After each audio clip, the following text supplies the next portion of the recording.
नमस्कार दोस्तों। पिछली वीडियो में हमने आकलन, मापन और मूल्यांकन के बारे में विस्तार से अध्ययन किया था। आज की वीडियो में हम आकलन, मापन और मूल्यांकन के मध्य क्या अंतर होता है उसके बारे में अध्ययन करेंगे। आकलन मापन का सूक्ष्म रूप, यानी जो आकलन है वह मापन से छोटा होता है, उसे सूक्ष्म रूप में होता है। मापन मूल्यांकन का सूक्ष्म रूप, मूल्यांकन का जो क्षेत्र होता है वो बहुत विस्तृत होता है, लेकिन मापन मूल्यांकन से उस रूप में छोटा होता है। मूल्यांकन आकलन तथा मापन दोनों का समावेश, मूल्यांकन में आकलन तथा मापन दोनों का समावेश होता है, इसलिए इसका क्षेत्र जो है वह विस्तृत होता है। फिर है प्रक्रिया केंद्रित। आकलन का जो केंद्र बिंदु है वह प्रक्रिया है। मापन कंटेंट ओरिएंटेड, यानी पाठ्य वस्तु केंद्रित। मापन का केंद्र क्या होता है? पाठ्य वस्तु केंद्रित होता है। मूल्यांकन परिणाम केंद्रित। मूल्यांकन में हम क्या बताते हैं? किसी का भी परिणाम बताते हैं, इसलिए यह परिणाम केंद्रित होता है, रिजल्ट ओरिएंटेड होता है। फिर है आकलन, सूचना प्राप्त करने के साधनों का प्रयोग। आकलन द्वारा सूचना प्राप्त करने के साधनों का प्रयोग किया जाता है।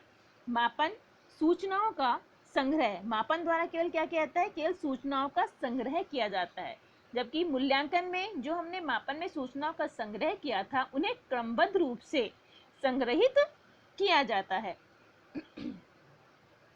जिसके द्वारा हम क्या कर सकते हैं? निर्णय ले सकते हैं।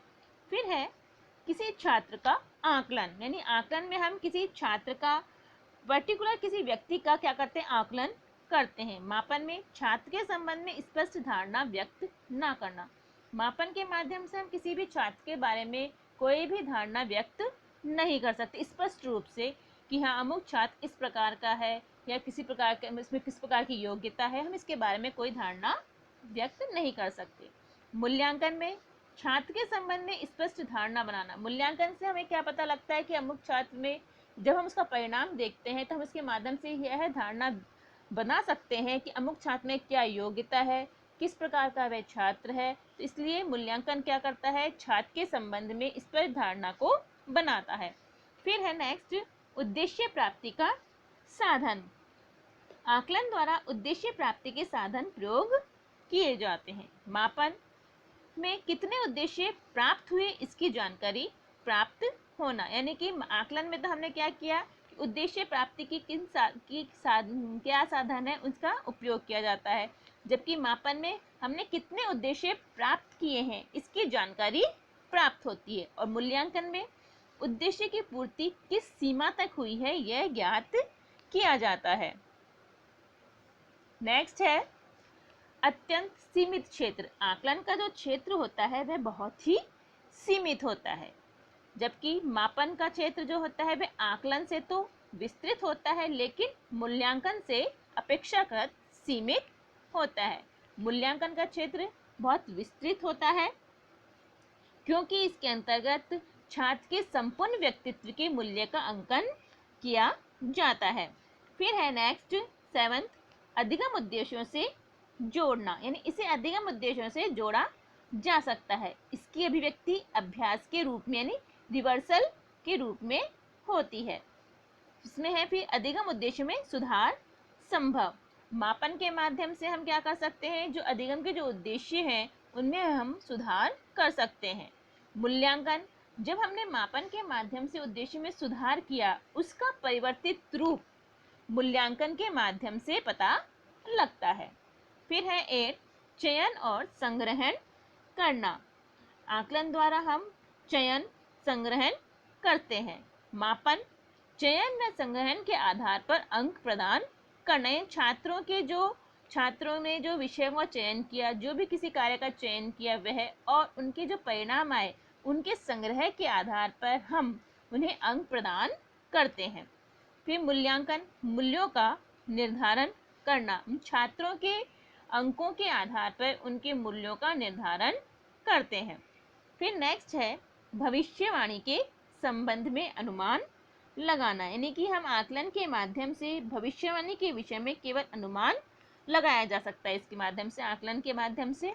मापन सार्थक भविष्यवाणी संभव नहीं, यानी मापन के माध्यम से भी हम सार्थक भविष्यवाणी किसी के बारे में नहीं कर सकते हैं। मूल्यांकन, पूर्ण सार्थकता के साथ भविष्यवाणी संभव।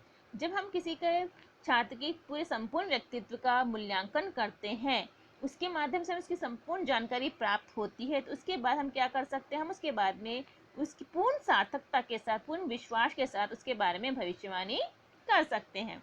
फिर नेक्स्ट है अत्यंत लचीली प्रकृति। आकलन की प्रकृति कैसी होती है? बहुत ही लचीली होती है, फ्लेक्सिबल होती है।